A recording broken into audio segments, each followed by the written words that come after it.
उद्धव ठाकरेंचा दौरा सुरू झालेला आहे आणि उद्धव ठाकरे या दौऱ्यात जिथे जिथे सगळे खासदार फुटलेले आहेत तिथे तिथे जाऊन भेटी देणार आहे. काय म्हणणं आहे सांगा तुमचं? उद्धव ठाकरे साहेबांचा हा जो दौरा आहे हा टच अँड गो ज्याला म्हणतात, जाऊन बाँड्रीला शिवणं आणि निघणं एवढा तो दौरा आहे. लोकांमध्ये फक्त अशी बातमी गेली पाहिजे की उद्धव साहेबांनी झंझावती दौरा केला. तुम्ही जर पाहिलं तर त्यांच्या दौऱ्याचं वेळापत्रक हे सामनामध्ये आलेलं आहे. या सामनामध्ये जे काही वेळापत्रक आहे त्याच्यामध्ये यवतमाळला सकाळी 10:30 वाजता कार्यक्रम आहे, तिथून वाशिमला दुपारी 2 वाजता आहे. म्हणजे यवतमाळ टू वाशिम जायला किती वेळ लागतोय? तर जवळपास 1.5 ते 2 तास लागतोय. आणि 2 वाजताचा तो दौरा, त्याच्यानंतर वाशिम ते हिंगोली 4 वाजता वाशिमला दौरा, हिंगोलीला दौरा. हा धावता दौरा, यामध्ये किती कार्यकर्त्याला भेटणार आहेत, काय बोलणार आहेत, किती लोक जमणार आहेत, या सगळ्या ज्या गोष्टी आहेत फक्त यासाठी केला की 6 खासदार त्यांना सोडून गेले आणि त्यांच्यानंतर मी त्या मतदारसंघामध्ये जाऊन आलो, एवढंच काहीतरी त्यांचा तो तेवढा हेतू त्यांचा होता. बरं, आता उद्धव ठाकरे दौऱ्याला निघाले आणि विमानात योगायोगाने म्हणा की ठरवून देवेंद्र फडणवीसही सोबत होते. सोबत दौरा झाला आणि त्यानंतर उद्धव ठाकरे म्हणतात गोपनीय बैठक झाली, महत्वाची बैठक झाली, लवकरच निर्णय कळेल. दोघंही एका विमानात होते. खऱ्या अर्थानं मोदी साहेबांनी जे इंधन वाचवा असं जे म्हणलंय त्याला प्रतिसाद म्हणून आयुष्यात पहिल्यांदा ते इंडिगोच्या विमानाने गेले, म्हणून ती बातमी होऊ शकते. आता त्या विमानामध्ये काय बोलले, खरं तर असा काही संवाद झाला असावा असं मला वाटत नाही, परंतु संवाद झाला पाहिजे. राजकीय जरी आपण आपले मार्ग वेगळे असले तरी हितसंबंध हे माणसात जपले पाहिजे. माझ्यासारखाचे अनेक उभाटातले अनेक नेते आहेत, त्यांच्याशी माझे आता आजही जवळचे संबंध आहेत. म्हणून संबंध ठेवणं याला राजकारणामध्ये महत्त्वसुद्धा असतं. म्हणून त्यांचे काही असे बोलणी झाली असावी असं मला काही वाटत नाही. एक मिनिट, एक चर्चा फार सुरू आहे पण या निमित्तानं की आदित्य ठाकरे आणि उद्धव ठाकरे चार्टर विमान सोडून प्रवासी विमान, भरपूर चर्चा सुरू आहे. भरपूर चर्चा यासाठी की त्यांनी मान्य केलं की मोदीकडे जो काही विजन आहे त्याला आपण प्रतिसाद दिला पाहिजे. पहिल्यांदा हे बसतायत.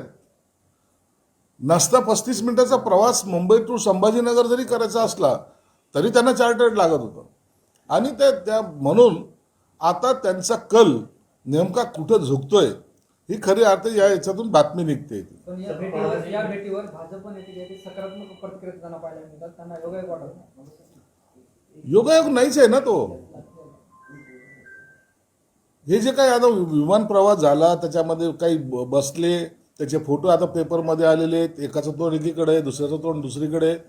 आणि म्हणून त्यांनी केलेला दौरा त्यांना आमच्या शुभेच्छाच आहेत. ऑपरेशन टायगरची आता पुन्हा एकदा मोठी चर्चा होती. ऑपरेशन टायगर 3 याच्यासाठी शिंदेचे 5 शिलेदार ठरले. त्यामध्ये उदय सामंत, प्रताप सरनाईक, अर्जुन खोतकर, निलेश राणे, दादा भुसे यांच्यावरती जबाबदारी देण्यात आलेली आहे की ठाकरेंच्या शिवसेनेची 14 आमदारांशी संपर्क करण्यात. तुम्हाला काय माहिती आहे? अहो, असे ऑपरेशन करताना कुणाची नेमणुका करत नसतात. हे काय पक्षाचं पद आहे का? काय एखाद्या शपथविधी घेऊन त्यांना कामाला लावायचं असंच असतं का? ऑपरेशन हे ऑपरेशन असतं, त्याच्या चर्चा ह्या होत नसतात. म्हणून कोण कुठं काय कामाला लागलं, कोणी काय करावी, कोणी काय जबाबदारी घ्यावी हे एकनाथ शिंदे साहेब ठरवत असतात. आणि ते जेव्हा ठरवतात तर त्या बातम्या कधी बाहेर येऊ शकत नाहीत, ते कुणाला कळवू सुद्धा शकत नाहीत. आणि म्हणून ऑपरेशन टायगर 3 हे निश्चित होईल, परंतु अशा नेमणुका करून ते होणार नाही. तर ते गुप्तपणे होईल आणि ज्या दिवशी सक्सेस होईल त्या दिवशी एकनाथ शिंदे साहेब त्याची घोषणा करतील. मुख्यमंत्र्यांनी माझ्यात एक उच्चस्तरीय चर्चा झालं रे झाली, यार. वक्तव्य केलं. अत्यंत उच्चस्तरीय चर्चा उद्धव साहेब आणि देवेंद्र फडणवीसमध्ये झालेली आहे. त्यांनी हेही सांगितलं की उद्धवजी, जर ऐकलं असतं तर मी तुमच्या मातोश्रीला आलो असतो, परंतु तुम्ही न ऐकल्यामुळं आता मला मातोश्रीला येणं बंद झालं, मला मच्छी खाणं बंद झालं. अशा काहीतरी गप्पा त्यांच्या झाल्या असाव्यात, म्हणून आम्ही त्याच्याकडे जास्त गांभीर्याने पाहत नाही. तुम्ही तो फोटो काळजीपूर्वक बघितला, म्हणजे एकाचं तोंड एकीकडे, दुसऱ्याचं तोंड दुसरीकडे होतं. मला उभाटा गटाचे नेते उद्धव ठाकरेंचा स्वभाव माहिती आहे. मी त्यांच्याबरोबर काम केलेलं आहे. म्हणून ते कधी तोंड फिरवतील आणि कधी तोंड इकडच्या तिकडं करतील याचा काही नेम नसतो हे मी जाणून आहे. सर रोहित पवार सांगतात की ऑपरेशन टायगर नाही ऑपरेशन बाजार आहे आणि डिलिमिटेशनचे बिल पास झाल्यानंतर या खासदारांना काहीही किंमत राहणार नाही. आता आपला पक्ष वाचवण्याच्या भानगडीत पड. बाकीचे ऑपरेशन जे आहे ते ऑपरेशन कधी तुमच्याकडे येईल याचा काही नेम नाही आहे. आणि त्याच्यामध्ये तुम्ही आता जर काही जरी बोंबलत असले त्या टायमाला आमचे झेंडे घेऊन तुम्ही फिरणार आहात. म्हणजे ऑपरेशन तुतारी पण होणार का? ऑपरेशन तरी पहिलेच झालं असतं. अजितदादाच्या हयातीमध्येच हे ऑपरेशन झालेलं होतं. शरद पवार आणि अजितदादा एकत्रितपणे दिल्लीला झालेली भेट, भाजपबरोबर जायचं हे ठरलेलं, दिल्लीला ठरलं होतं. हे काय माहीत नाही का रोहित पवारला? हे सगळ्या पक्षाच्या लोकांना माहिती आहे. आणि म्हणून या अशा गोष्टी आम्ही काही त्याच्यातले नाहीच असं सांगून जे काही राजकारण करायचं हे आता चालणार नाही. भास्कर जाधवांचं एक स्टेटस आहे, कसमे वादे प्यार वफा सब बातें है बातों का क्या, लोग भगवान को धोखा देते हैं तो इंसान हो का क्या. काही कळायला मार्ग नाही, कोणी कोणाच धोका दिला. व्यथित झालेला आहे भास्कर जाधव. भास्कर जाधव ज्या पद्धतीचं त्याचं आक्रमक स्वभाव आहे, स्पष्ट वक्तेपणा आहे, त्याला त्या उभटामध्ये केवढी शून्य किंमत देत आहेत हा संताप तो व्यक्त करतोय. म्हणजे राजकारणामध्ये 30 वर्षाच्या या विधानसभेच्या याच्यामध्ये काम केलेला एक आमदार उभटामध्ये गेल्यानंतर त्याला काय वागणूक मिळते हे आपण सर्वांनी पाहिलेलं आहे. म्हणून मला वाटतं तर भास्कर जाधवांनी आता आपला मार्ग हा शोधला पाहिजे. इतकी वर्ष ही लोक माझ्यासोबत होती याची मला लाज वाटते असं उद्धव ठाकरे म्हणतात. तुम्ही किंवा तुमचे खासदार. हो, त्यांना लाज वाटते ना. आमच्याबरोबर राहायला त्यांना लाज वाटत होती म्हणून तर आम्ही बाजूला गेलो. भाजपमध्ये युती केली तर आम्ही युतीत सडलो. हे जे टोमणे मारची सवय आहे ना, या टोमण्यामुळंच हा पक्ष बरबादीला गेलेला आहे, संपलेला आहे. परंतु त्यांना आजही वाटतं की मी तेच पुराणा देवानंदच्या पिक्चरमधला सारखा आहे ना हिरो, आजही मी तसा जवान आहे. परंतु असं चालत नाही. पक्ष संपला हे मान्य करा. सुरुवातीला जे आमदार गेले तर त्यांना 50-50 कोटी रुपये 50 कोटी दिले. मग हे खासदार जे गेले त्यांना किती कोटी दिले असं विचारतात. आम्हाला किती दिले, त्यांना किती दिले, तुम्हाला किती पाहिजे हे सांगा. तुमचा काही रेट काढायचा आहे का? कुणाला आमदाराला किती दिले याची चौकशी तुम्हाला कशाला पाहिजेत? खासदार दिले त्याची चौकशी तुम्हाला कधी कशाला पाहिजे? तुमचा काही रेट असेल तर तसं सांगा, त्याचं द्या आम्हाला कोटेशन, आम्ही भाऊ विचार करू त्याच्यावर. दिल्लीत 2 गुजराती बसले म्हणून तुम्ही काही करू शकणार का असं जे आहे ते सवाल विचारत जे आहे ते राज ठाकरेंनी जैन शिष्टमंडळाला दिला काल भेटीदरम्यान. आता तो वाद संपलेला आहे. जैन शिष्टमंडळ राज ठाकरे साहेबांकडे गेलेलं आहे. त्यांनी त्यांच्यातला झालेला संवाद झालेला आहे. पुन्हा त्याच्यावर आता खिपली काढणं योग्य नाही. दोन्ही समाजातले तेढ आता संपली, हेच आपल्यासाठी आनंदाची बातमी आहे. जे खासदार आहेत हे जे खासदार फक्त माझ्या शब्दावर निवडून आले होते असं उद्धव ठाकरे म्हणतात.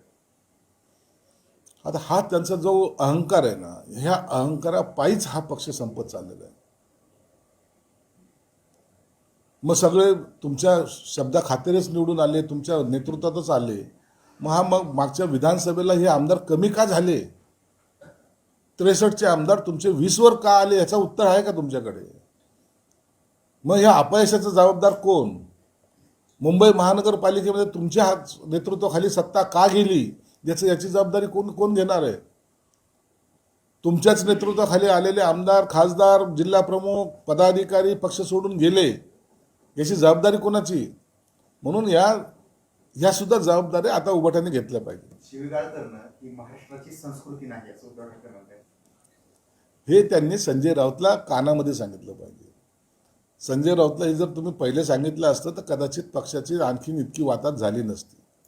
पुण्यात साथीच्या कार्यक्रमात भाजप खासदार मेधा कुलकर्णी आणि भाजप आमदार अभिमन्यू पवार यांचं नाराजी नाट्य पाहायला मिळालं. हा कार्यक्रम मराठा समाजाचा आहे, तुम्ही कशावर वाद होईल असं अभिमन्यू पवार म्हणल्याचा मेधा कुलकर्णीचा दावा आहे. तर मी कोणताही जातीवादक शब्द उच्चारला नाही असं अभिमन्यू पवार म्हणतात. आता त्या व्यासपीठावर नेमकं काय घडलं याची आम्हाला कल्पना नाही. परंतु जे काही आपल्या माध्यमातून फोटो वगैरे पाहिलेले रागाने जाताना याची दखल मुख्यमंत्र्यांनी घेतली असेल आणि मला वाटतं त्याच्यावर मुख्यमंत्र्यांनी बोलणंच योग्य होईल. भास्कर जाधवच्या स्टेटसची चर्चा झाली. आता उदय सामंतांनी एक स्टेटस करत जोडलेलं आहे, म्हणजे केलंय त्यांनी. त्यात एकनाथ शिंदे आणि मुख्यमंत्री यांचा हात हातात आहे आणि योग्य माणसाचा हात धरला तर काय होतं आणि अयोग्य माणसाचा हात हातात धरला तर काय होतं हे समजून घ्यायला हवं असं लिहिलेलं आहे.